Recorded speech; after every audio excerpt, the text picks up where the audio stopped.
Allahu Allahu Allahu Allah Allahu Allahu Allahu Allah Allahu Allahu.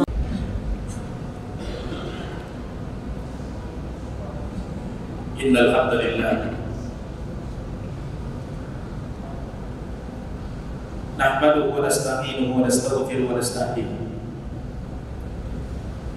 wa nu'minu bihi wa natawakkalu alayhi wa na'udzu billahi min shururi anfusina wa min sayyiati a'malina. Man yahdihillahu fala mudilla lahu wa man yudlil fala hadiya lahu.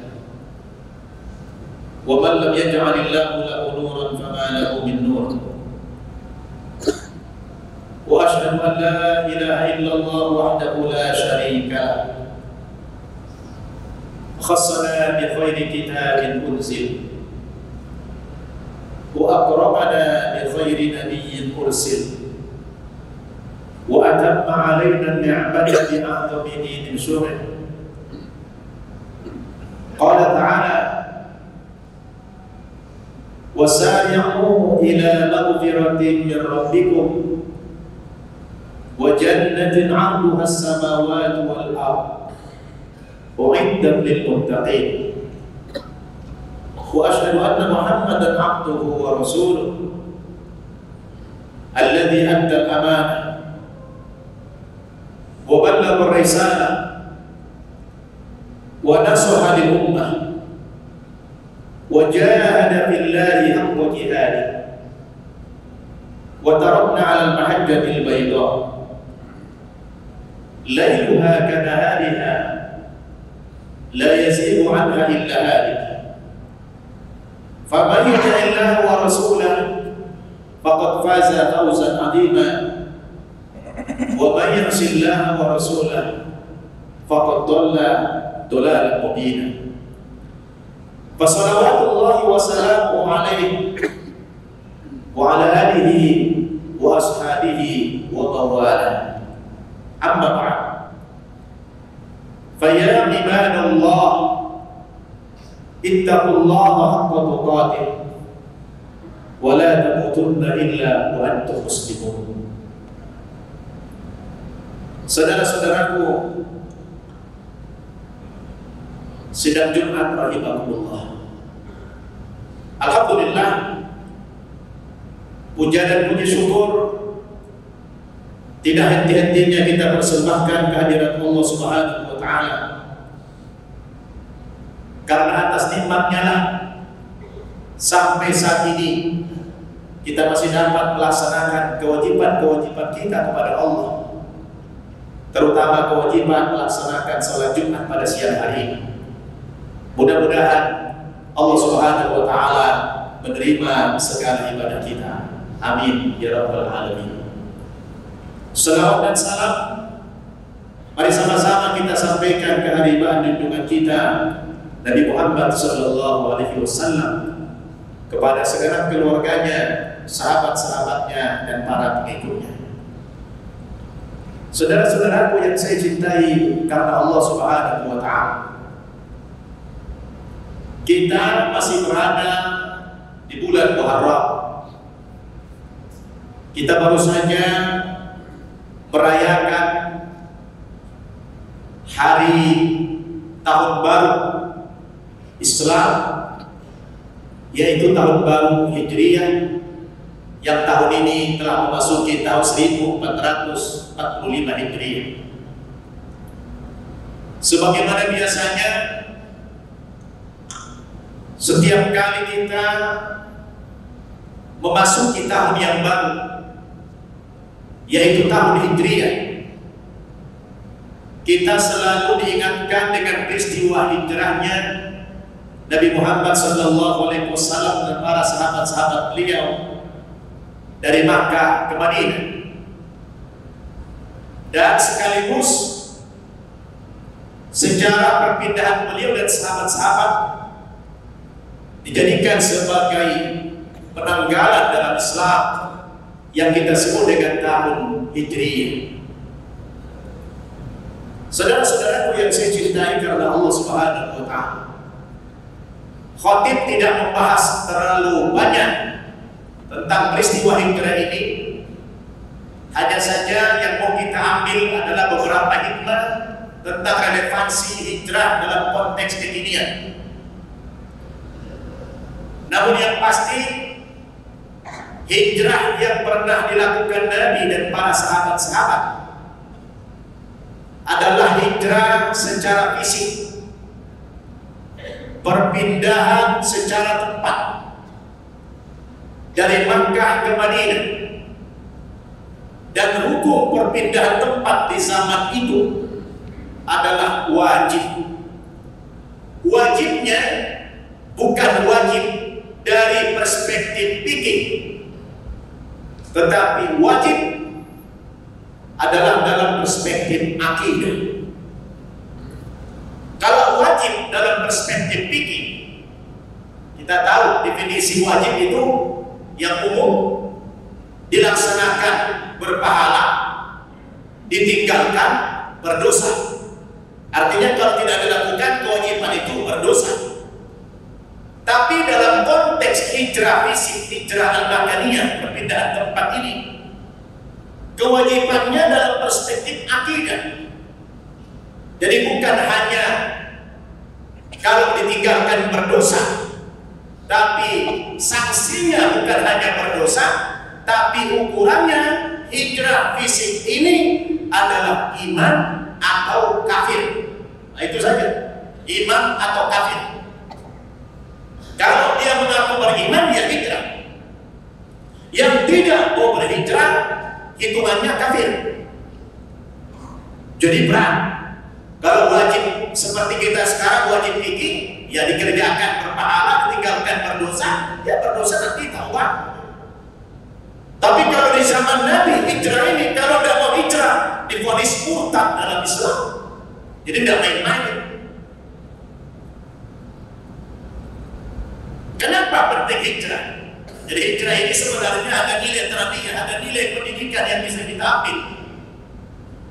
Ketika Nabi dan sahabat tidak lagi leluasa berdakwah di Makkah, Nabi dikejar-kejar, mau dibunuh, terutama pasca meninggalnya dua orang yang menjadi bikin Nabi, yaitu istrinya Khadijah radhiyallahu anha dan pamannya Abu Thalib.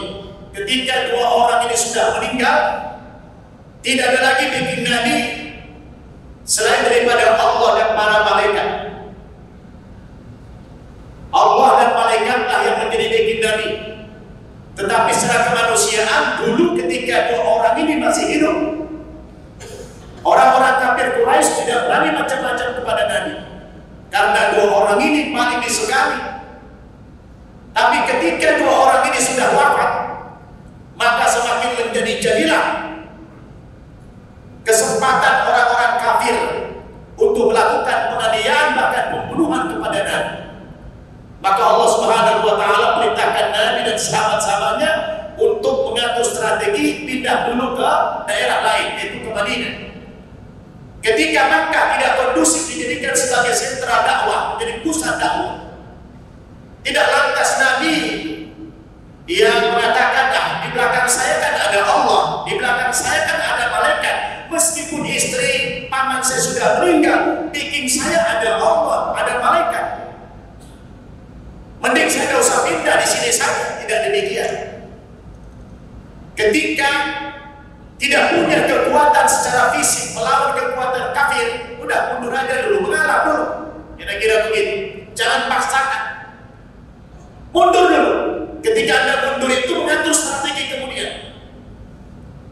Jadi ibaratnya apa? Kalau kita lihat filosofi orang main ketapel, saudara tahu lah ketapel. Kita lihat main ketapel itu, main ketapel, ya makin jauh ditarik mundur ini ketapelnya, makin tarik jauh mundur, maka sasaran yang dituju itu makin jauh. Kira-kira begitulah perbandingannya filosofi daripada hijrah ini. Mengalah dulu, mundur dulu. Jangan mentang-mentang di belakangmu ada Allah lalu dipaksakan, tak boleh, nanti korban. Maka Nabi hijrah. Alhamdulillah Bapak Saudara, tidak butuh lama Nabi, cukup 8 tahun saja. 8 tahun 8 tahun pasca hijrah itu Nabi Muhammad dan para sahabatnya sudah berhasil menaklukkan Makkah yang disebut dengan Fathu Makkah. Hanya 8 tahun, tidak lama setelah hijrah ke Madinah, Makkah bisa kemudian dikuasai oleh Nabi, dikuasai oleh kaum muslimin. Bukankah dulu Masjid Al-Haram itu pengurus-pengurusnya orang kafir? Ketuanya itu Abu Jahal, sekretarisnya Abu Lahab, dan masih banyak abu-abu yang lain yang menjadi pengurus masjid. Maka kata Allah, maka lil musyrikina ayamuru masajid Allahi syahidina ala anfusihim bil kufr. Tidak pantas orang-orang musyrik itu memakmurkan, mengurusi Masjid Al-Haram. Tidak pantas mereka jadi pengurus itu.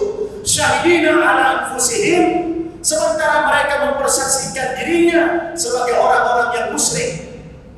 Innama ya'muru masajidallah man amana billahi wal yawmil akhir.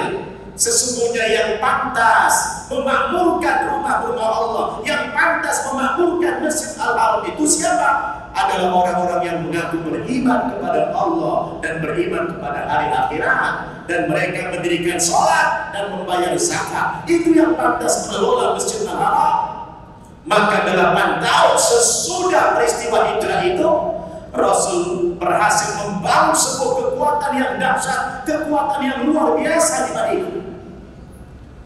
Dan yang paling luar biasa saudara, ketika terjadi Fathu Makkah, pengambil alihan sebuah daerah, subhanallah, tidak ada pertumpahan darah sudah. Dan satu-satunya dalam sejarah pengambil alihan suatu daerah tidak ada pertumpahan darah, itu hanya pengambilan Makkah. Fathu Makkah, tidak ada pertumpahan darah. Oh, waktu itu ketika sudah sampai di Mekah rombongan Nabi dengan kekuatan yang luar biasa, semua orang kafir Quraisy ketakutan semua, tidak berani keluar rumah. Sahabat mengatakan al-yawma yaumul malhamah. Oh, sekarang hari ini adalah hari balas dendam. Hari ini pesta makan daging, kata sahabat. Kalau kemarin mereka membunuh kita, membunuh sahabat-sahabat kita, sekarang waktunya kita balas. Hari ini adalah hari pembalasan. Hari ini hari pesta makan daging, kata sahabat. Nabi dengarin, oh tidak, salah itu kata Nabi. Yang benar adalah al-yawma yaumul marhamah. Hari ini adalah hari kasih sayang, bukan hari pembantaian, bukan hari balas dendam, tapi hari kasih sayang. Subhanallah. Sehingga di hari itu tidak ada satu darah pun yang menetes, tidak ada setitik darah pun yang menetes, tidak ada satu panah pun yang keluar dari musuhnya, tidak ada parang yang menancap di badan orang-orang kafir, tidak ada. Subhanallah, itu satu-satunya pengambil alihan sebuah kekuasaan yang tidak ada pertumpahan darah. Allah Akbar. Jadi mengalah, ya mengalah itu. Jadi kita juga, ya kan dikasih akal sama Allah kita. Ketika kita menghadapi satu kekuatan yang menurut kita tidak mampu menghadapi kekuatan itu, mundur dulu, mengalah dulu. Cari kekuatan yang lain, cari strategi yang lain. Kira-kira saudara, strategi apa yang dibangun Nabi?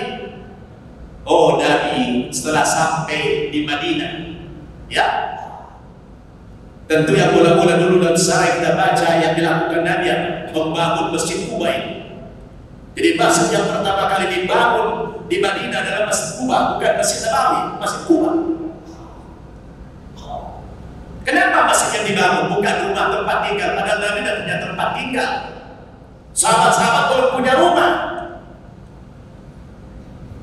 Karena Nabi tahu masjid itu luar biasa, ya, kekuatan yang didapatkan dari masjid luar biasa, bukan hanya sebagai tempat sarana beribadah seperti yang kita sekarang ini, sholat 5 waktu, sesekali majelis taklim. Belum terlalu luas fungsi masjid di zaman sekarang. Kalau di zaman Nabi fungsi masjid itu multifungsi, bukan hanya dipakai sholat 5 waktu, bukan hanya dipakai sebagai taklim, tapi masjid itu sebagai sarana tempat musyawarah besar, tempat musyawarah keluarga. Wah, banyak sekali. Tempat pusat perekonomian.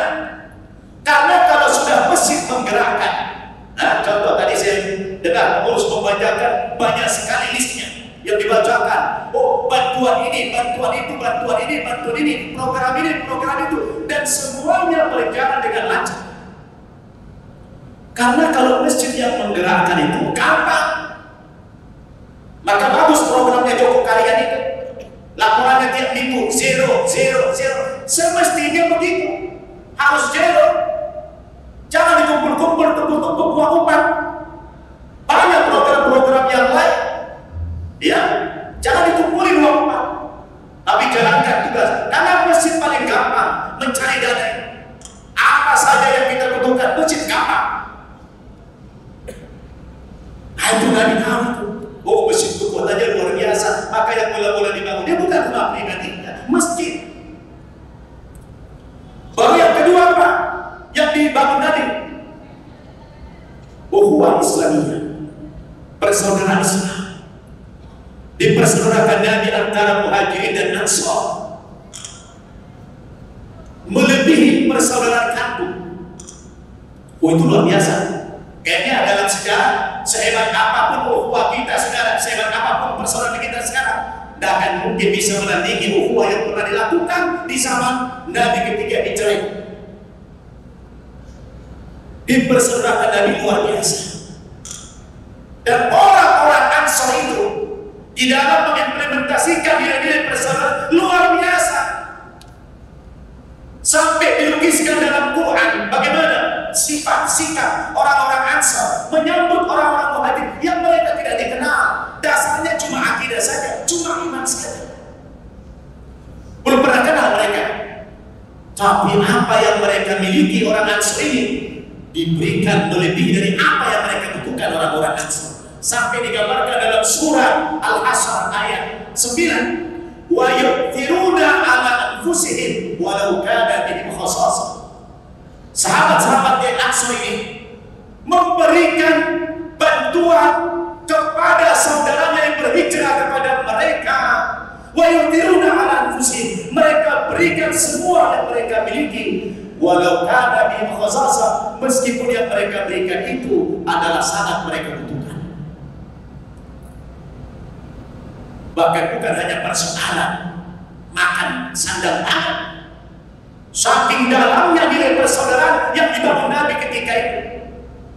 Kalau ada sahabat yang hijrah tidak bawa istri karena istrinya belum muslim, sahabat-sahabat Ansar ada yang punya istri 2, 3 dan seterusnya, dia bilang sama saudara angkatnya, kau pilih ini, saya punya istri 3, kau pilih, silakan pilih di antara 3 istri saya. Yang mana kau suka, nanti saya ceraikan salah satu, kunikahkan kepada. Subhanallah, sampai sedalam itu nilai persaudaraan yang terbangun. Jangankan harta, keluarga dikasih. Allahu Akbar.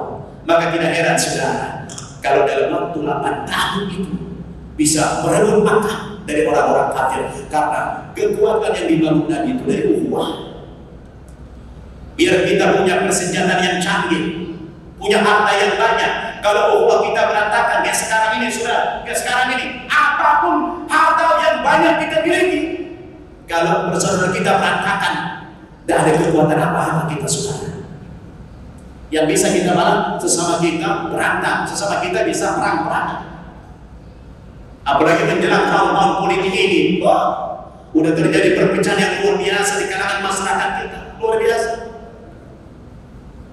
Kita mau merebut apa? Tidak ada yang bisa kita rebut kalau kita pecah. Tidak ada. Biar jumlahnya sedikit tapi bersatu. Kamin fi'atin qalilatin ghalabat fi'atan katsiratan bi'idznillah. Berapa banyak jumlah yang kecil bisa mengalahkan jumlah yang besar dengan izin Allah. Kenapa? Karena punya ukhuwah yang luar biasa. Jadi saudara, ukhuwah itu penting. Maka tidak heran kalau vonis kepada orang yang tidak berhijrah itu adalah kafir kalau tidak hijrah. Karena memang di awal-awal penyiaran Islam terdahulu itu memang diperlukan kekuatan iman, kekuatan akidah. Karena kalau orang-orang yang terdahulu tidak kuat akidahnya, bagaimana Islam akan tersyiar ke seluruh dunia? Yang Allah katakan, "Wa ma arsalnaka illa kafatan linnas basyira wa nadhira walakinna aktsara an-nasi la ya'lamun." Tidak kami utus engkau Muhammad terkecuali kepada seluruh umat manusia. Kalau iman orang-orang dulu lemah, bagaimana? Ya, gak mungkin kita juga di Indonesia ini, gak mungkin kita bisa berislam sekarang kalau bukan ada tabi'in dulu yang datang kemari berjuang mensiarkan Islam karena kekuatan iman, kekuatan akidah mereka. Maka ada orang koreksi jamaah tabligh, "Ustaz, gimana itu jamaah tabligh?" Udah, saya bilang jangan sesat-sesatkan. Mereka itu berdakwah. Mereka berdakwah dan mengharapkan pujian, dan mengharapkan aplop, dan mengharapkan materi. Dia pergi membawa bekal sendiri. Soal ilmunya tidak banyak, tidak usah. Coba antum bisa bayangkan nggak? Dulu Indonesia ini negara apa? Negara Hindu kita Indonesia ini. Dulu kerajaan Indonesia, kerajaan Hindu paling banyak. Artinya Indonesia mayoritas Hindu dulu. Kalau tidak ada orang seperti jamaah tabligh kaum Gujarat dulu datang ke Indonesia membawa Islam, apa mungkin? Coba, negara yang tadinya berpenduduk mayoritas Hindu sekarang menjadi mayoritas Muslim. Bukan cuma mayoritas Muslim di Indonesia, tapi terbesar di dunia Indonesia ini. Berkat siapa ini? Jasanya kaum Gujarat, para pedagang yang datang ke Indonesia ini. Judulnya dagang, sebenarnya misinya dakwah. Kenapa? Kenapa berdagang? Karena mereka tidak ada yang ongkosin. Jadi supaya ada transportasi mereka sambil dagang sambil dakwah. Bukan kayak sekarang Ustaz enak-enak, habis ceramah dikasih upload, habis ceramah diminta rekening, enak sekarang. Tapi orang-orang dulu, Masya Allah, dakwah mereka dengan ikhlas, bahkan membawa harta. Maka itu dibangun Nabi di awal-awal. Orang yang tidak hijrah, kafir. Ada sejarah 5 orang laki-laki yang kuat udah masuk Islam. Setelah kita sekarang sudah mu'alaf, sahabat, badannya kekal, secara fisik tidak ada alasan yang itu tidak bisa hijrah. Tapi 5 orang sahabat ini tidak ikut hijrah. Kenapa? Karena dia lebih cinta kepada istrinya yang belum muslim, lebih cinta kepada orang tuanya yang belum muslim, lebih cinta kepada anak-anaknya yang belum muslim, lebih cinta kepada usaha. Maka 2 tahun pasca hijrah terjadi peperangan yang besar, namanya Perang Badar, di mana orang-orang kafir Quraisy mau berangkat ke Madinah menyerang Nabi dan sahabat. Bocor itu informasi supaya tidak terjadi perang kota yang nanti korbannya banyak, anak-anak, wanita, orang tua. Maka Nabi menghalau orang-orang Quraisy supaya tidak terjadi perang kota yang dari Madinah berangkat menuju ke Makkah, yang dari Makkah mau ke Madinah ketemu di daerah Badar, di pertengahan itu antara Makkah dan Madinah. Nah, 5 orang yang sudah muslim ini yang tidak ikut hijrah dipaksa oleh Abu Jahal, Abu Lahab untuk ikut perang melawan pasukan Nabi. Tiba-tiba saudara yang 5 orang ini mati tewas, dipantai sama sahabat-sahabat Nabi yang hijrah. Padahal yang 5 orang ini sudah muslim, cuma tidak mau hijrah. Ketika yang 5 orang ini mati, turun ayat menjelaskan status mereka itu apa. Diabadikan dalam Al-Quran surat An-Nisa ayat 97. Innal ladzina tawaffahumul malaikatu zalimi anfusihim qalu fima kuntum qalu kunna mustad'afina fil ardh qala alam takun ardullahi wasi'atan fatuhajiru fiha fa ulaika ma'wahum jahannam wa sa'at masira. Sesungguhnya orang-orang yang diwafatkan oleh malaikat, yang 5 orang ini, dalam keadaan yang menzalimi dirinya sendiri, setelah dia tewas, malaikat bertanya kepada ruh mereka, qalu fima kuntum, yang 5 orang, kenapa kamu sekarang mati teraniaya? Kenapa kamu mati dalam keadaan yang menzalimi diri sendiri? Kenapa? Qalu, Allah yang menjawab, kunna mustad'afina fil ardh. Kami kemarin sangat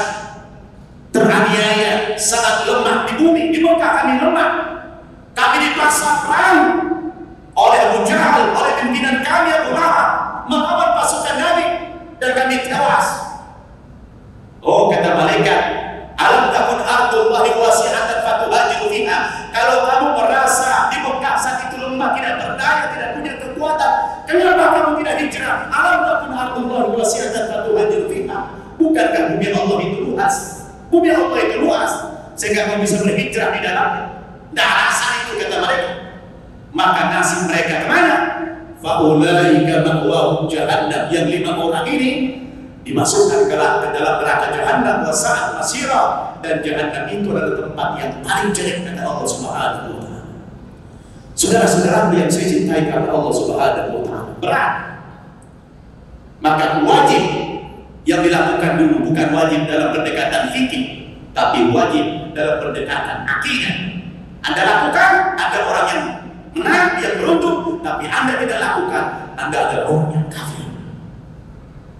Qul in kana abakum wa abanaukum wa ikhwanukum wa azwajukum wa ashiratukum wa amwalun iqtaraftumuha wa tijaratun takhshawna kasadaha wa masakin tardawnaha ahabba ilaykum minallahi wa rasulih wa jihadin fi sabilih fatarabbasu hatta ya'ti Allahu bi amrih wallahu la yahdil qaumal fasiqin. Kata Nabi Muhammad kepada mereka, jika kamu lebih mencintai bapak-bapakmu itu, ayahmu, anak-anakmu, saudara-saudaramu, istri-istrimu, keluargamu, harta bendamu, perdaganganmu, rumahmu, kendaraanmu, kalau semua itu lebih kamu cintai daripada Allah dan Rasulnya, fatarabbasu, tunggu saja, lambat atau cepat, hatta ya'ti Allahu bi amrih. Allah akan menetapkan satu keputusan kepadamu, yang pasti keputusan itu adalah keputusan yang sangat berat, keputusan yang sangat negatif, yang akan merugikan dirimu sendiri. Oleh karena itu, saudara, hijrah sampai kapanpun masih tetap relevan. Walaupun hijrah secara fisik, perpindahan tempat di zaman Nabi sudah ditutup. Ketika Fathu Makkah, Nabi katakan la hijrah ba'dal fathi, tidak ada perpindahan tempat kecuali sesudah Fathu Makkah. Tapi dalam konteks sekarang masih bisa ditarik benang, nah, merahnya masih ada, masih boleh. Walaupun secara perintah bukan berarti wajib, tapi secara akal. Ketika kita di sini misalnya kurang beruntung, nasib kita di Jakarta ini tidak baik, kita lebih banyak menganggur, kenapa kamu tidak hijrah saja ke daerah yang lain?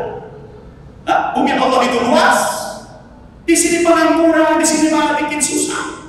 Coba hijrah ke tempat yang lain. Bumi Allah itu luas. Yang pasti orang yang hijrah itu lebih baik daripada orang yang tidak hijrah. Minimal orang yang hijrah itu bertambah wawasannya, bertambah pengalamannya, bertambah saudaranya. Orang yang hijrah secara fisik jauh lebih untung. Dan lihat pasar Tanah Abang ini, kebanyakan orang-orang muhajirin dari Sumatera Barat, dari daerah yang datang kemari. Dan hasilnya, alhamdulillah, berhasil semuanya. Itulah hikmah hijrah. Jadi oleh karena itu, saudara, hijrah yang kita lakukan sekarang tetap juga diperlukan hijrah secara fisik, tetapi hijrah dalam dimensi yang lain tentunya lebih penting lagi, yaitu kita hijrah dari sesuatu yang tidak baik menjadi baik, dari perpecahan menjadi ukhuwah Islamiyah seperti yang dibangun oleh Rasulullah SAW. Semoga khutbah yang singkat ini bermanfaat kepada kita semuanya. A'udzubillahi minasyaitonir rajim. Wasari'u ila maghfiratin min rabbikum wa jannatin arduha as-samawati wal ardh wa iddat lil muttaqin. Aqulu qouli hadza wa astaghfirullahal azim li wa lakum wa li sa'iril muslimina wal muslimat wal mu'minina wal mu'minat wa astaghfiruhu innahu huwal ghafurur rahim.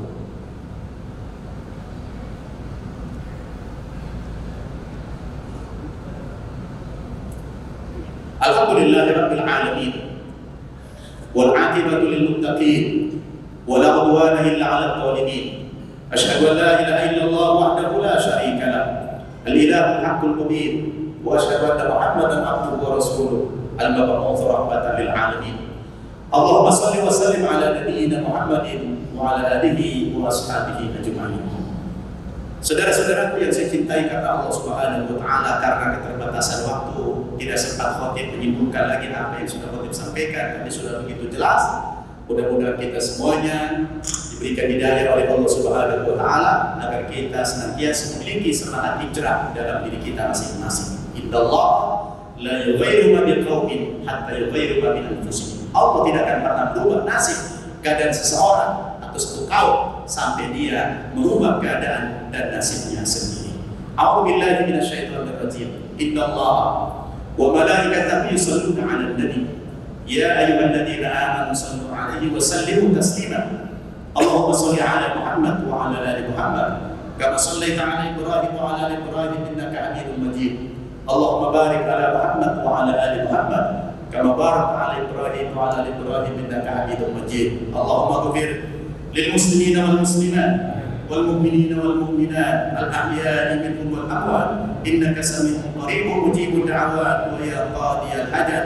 Allahumma arina al-haqqa haqqan warzuqna ittiba'ah wa arina al-batila batila warzuqna ijtinabah. Allahumma ati anfusana taqwaha.